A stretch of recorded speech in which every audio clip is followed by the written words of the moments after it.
mga Yuniens! Good morning! DCB TV. Please don't forget to subscribe my YouTube channel. Click the bell button para sa video na upload ko. Ang main dito ngayon sa bayan ng Lingayen sa Artacho Street. Dito sa microbike. Papakita ko lang sa inyo yung pang tricycle nila. Yung design niya, pero yung presyo ay lagay ko lang yung number ni Sir Bernardo dito, tapos kontakin niyo na lang siya. Okay, mga Yuniens? Yung way niya papuntang papuntang bayan ng Lingayen. Ito naman papuntang ng PSU Lingayen. Ayan yung niya, tapat lang siya ng may tindahan dito na yung motor parts, may tindahan ng motor parts dito yung tapat niya. Tapat niya bahay. Ayan.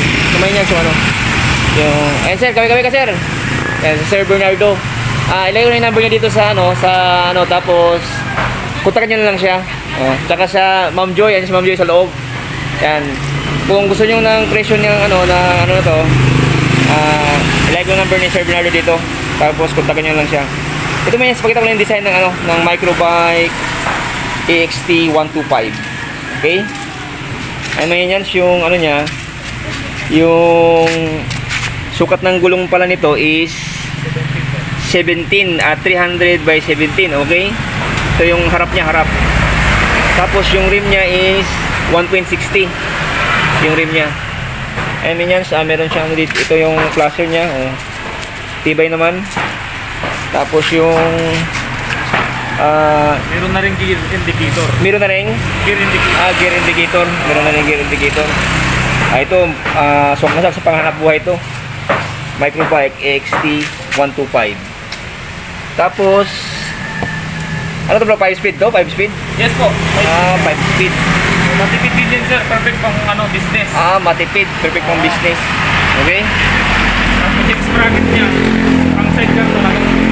Ano bro yung sprocket niya pang sidecar talaga sir, medyo malaki. pang sidecar? Oo, pang sidecar na siya. Hindi ka na magpapalit ng palalaki. 45 yan sir. 45? 45 pang sidecar talaga. Tapos yung gulong niya sa likod pa lang, sukat niya is 300 by 76 sir. tapos yung rim niya 1.60. Okay, Same lang yun sir. Same lang yung sukat sa likod tsaka sa harap. Yung bro, yung itong shock niya, meron tong libre o wala? So, ganyan po siya sir So, wala siyang libre sir. Wala. Isa lang talaga. Isa lang yung bilhan nyo na lang kung gusto nyo mamasada, bilhan nyo na lang pag mag-sidecar kayo. Ayan, yung kulay, ito yung kulay blue. Pag ilalabas din yan sir, meron ng langis. May langis, libre langis. Hindi, meron na siyang langis sa loob, hindi na pwedeng lagyan. Yung mga iba kasi lalagyan pa Okay. May langis na pala. Ayan. Ito yung kulay blue. Tapos, ito naman kulay black. Ayan, pag yung may plastic yung niya, ito yung mga bago. Ayan. Tapos yung second hand yun bro, second hand yun. Opo, second hand. Ito second hand din to. Ito second hand. Pwede nyo itong ito kung magkano yung price niya. Lagay ko na lang sa number ni Sir Bernardo dito. Tapos kontakin nyo na lang siya. Ayan mga yan. Ito yung second hand. EXT 125 microbike. Okay? Ano pa idadag mo bro? May idadag ka pa ba?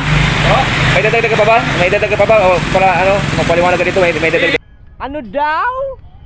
Yan sir, meron na rin siyang hit guard ito sir.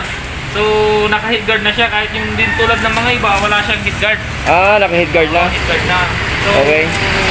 Yun, okay na din siya. May mga plaza, running lahat yan sir, umaandar mag-brand new. Okay. Then, matipid na rin to, perfect pang pasada talaga. Okay. Yan si Sir Bernardo pala. Ilagay ko yung number niya dito. Tapos, kontakin nyo na lang siya. Another one. Okay? Yes, sige sir, magbabay ka na sir. Sige po. Okay. Yan. So yun lang mga Yuniens sa lahat pala kay Sir Bernardo at pinayagan tayo mag-vlog dito. Okay? Sana nagustuhan nyo yung microbike EXT kung punta lang kayo dito sa Lingayen sa may Artacho Street. Dito na sa bayan ng Lingayen. Dito yung pwesto nila. Okay mga Yuniens, salamat sa nanonood. Sana sa buti kayong kalagayan. God bless everyone. More power and bye-bye!